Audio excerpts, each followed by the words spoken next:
Hi, welcome back to my channel. ಇವತ್ತಿನ recipe pink sauce pasta. First ಒಂದು ಬಾಣಲಿಗೆ ಎಣ್ಣೆ ಹಾಕೋತಾ ಇದ್ದೀನಿ, 1-2 ಟೇಬಲ್ ಸ್ಪೂನಷ್ಟು. ಅದಾದಮೇಲಿಂದ ಒಂದು 6 ಬೆಳ್ಳುಳ್ಳಿ ಚಿಕ್ಕ ಚಿಕ್ಕದಾಗಿ ಕಟ್ ಮಾಡ್ಕೊಂಡಿರೋದು, ಅದನ್ನು ಫ್ರೈ ಮಾಡ್ಕೋಬೇಕು ಒಂದು ಸ್ವಲ್ಪ ಗೋಲ್ಡನ್ ಕಲರ್ ಆಗೋವರೆಗೂ.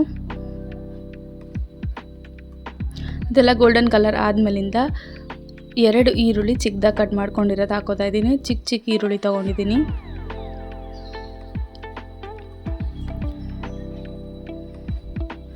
ಈರುಳ್ಳಿನೂ ಫ್ರೈ ಆಗಾದ್ಮೇಲಿಂದ ಟೊಮೆಟೊ ಪ್ಯೂರಿ 2 ಟೊಮೆಟೊ ಪ್ಯೂರಿ ಮಾಡಿಟ್ಕೊಂಡಿದ್ದೀನಿ,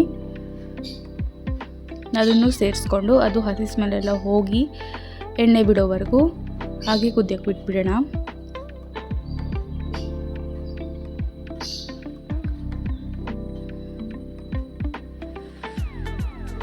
ನೋಡಿ, ಇವಾಗ ಗಟ್ಟಿ ಆಗ್ತಾ ಬರ್ತಾ ಇದೆ, ಹಾಗೆ ಸ್ವಲ್ಪ ಎಣ್ಣೆ ಎಲ್ಲ ಬಿಡ್ತಾ ಇದೆ.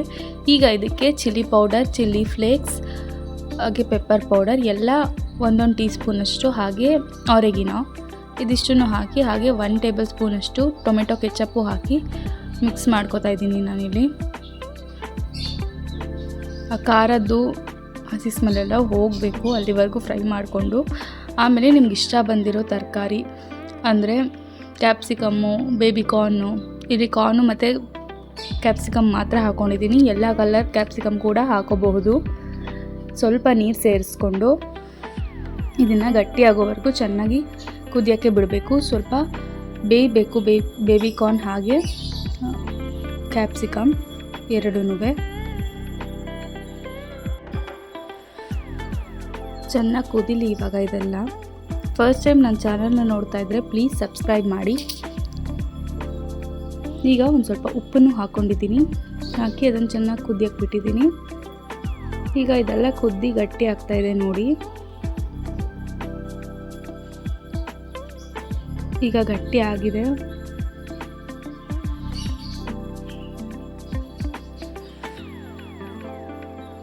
ಈಗ ಇನ್ನೊಂದು ಸೈಡು ಒಂದು ಪಾತ್ರೆಗೆ ನೀರು ಸೇರಿಸ್ಕೊಂಡು ಹಾಗೆ ಸ್ವಲ್ಪ ಎಣ್ಣೆ ಹಾಗೆ ಉಪ್ಪು ಹಾಕ್ಕೊಂಡು ಅದನ್ನು ಕುದಿಯೋಕ್ಕೆ ಬಿಟ್ಬಿಟ್ಟು ಕುದ್ದಾದ್ಮೇಲಿಂದ ಪಾಸ್ತಾ ಹಾಕ್ಕೊಳ್ಳೋಣ. ನೀವು ಯಾವ ಥರ ಪಾಸ್ತಾ ಬೇಕಿದ್ದರೂ ಹಾಕೋಬೋದು.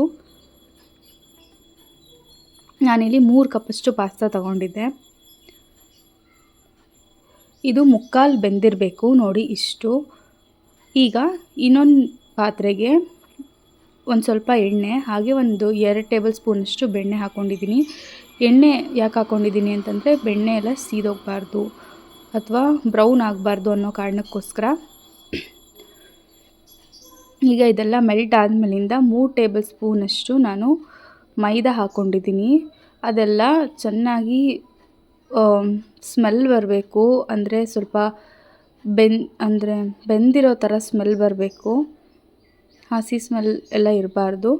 ಆವಾಗ ಒಂದು ಸ್ವಲ್ಪನೇ ಹಾಲು ಹಾಕ್ಕೊಂಡು ಅದನ್ನು ಒಂಥರ ಸರ್ಲಾಕ್ ಥರ ಆಗುತ್ತೆ ನೋಡಿ, ಈ ರೀತಿ. ಅಲ್ಲಿವರೆಗೂ ಇದನ್ನು ಈ ರೀತಿ ಮಾಡ್ಕೊತಾನೆ ಇರಬೇಕು. ಅದೆಲ್ಲ ಆದಮೇಲೆ ನಾವು ಮಾಡಿಟ್ಕೊಂಡಿದ್ವಲ್ಲ ರೆಡ್ ಸಾಸು, ಅದನ್ನು ಹಾಕ್ಕೊಂಡು ಹಾಗೆ ಪಾಸ್ತಾದಲ್ಲಿ ಬೆಂದಿರೋ ನೀರಿರುತ್ತಲ್ಲ ಅದನ್ನು 1 ಕಪ್ ಹಾಕ್ಕೊಂಡು ಅದನ್ನೆಲ್ಲ ಚೆನ್ನಾಗಿ ಮಿಕ್ಸ್ ಮಾಡ್ಕೋಬೇಕು. ನೋಡಿ, ಇದೇನು ಪಿಂಕ್ ಕಲರ್ ಆಗಲ್ಲ, ಆದರೆ ಇದು ಪಿಂಕ್ ಪಾಸ್ತಾ ಅಂತಲೇ ಹೇಳ್ತಾರೆ. ತುಂಬಾ ಟೇಸ್ಟಿಯಾಗಿರುತ್ತೆ, ರೆಸ್ಟೋರೆಂಟ್ ಸ್ಟೈಲಲ್ಲೇ ಇರುತ್ತೆ. ಇದನ್ನು ಮಿಕ್ಸ್ ಮಾಡಿಕೊಂಡು ಒಂದು ಸ್ವಲ್ಪ ಬಿಸಿ ಆಗೋಕ್ಕೆ ಬಿಟ್ಟರೆ ಆಯಿತು, ಪಾಸ್ತಾ ರೆಡಿಯಾಗಿ ಹೋಗ್ಬಿಡುತ್ತೆ. ಇಷ್ಟೇ, ತುಂಬಾ ಚೆನ್ನಾಗಿರುತ್ತೆ, ರೆಸ್ಟೋರೆಂಟ್ ಥರನೇ ಇರುತ್ತೆ. ಟ್ರೈ ಮಾಡಿ ಒಂದು ಸತಿ. ಉಪ್ಪೊಂದು ಕರೆಕ್ಟಾಗಿ ನೋಡ್ಕೊಂಡು ಹಾಕ್ಕೊಳ್ಳಿ. ಇದ್ರ ಮೇಲೆ ಚೀಸ್ ಹಾಕ್ಕೋಬೋದು ನೀವು, ನೀರು ಕುದಿಯೋಕ್ಕೆ ಇಟ್ಕೊಂಡಿರ್ತೀವಲ್ಲ ಆ ಟೈಮ್ಗೆ. Thank you so much for watching.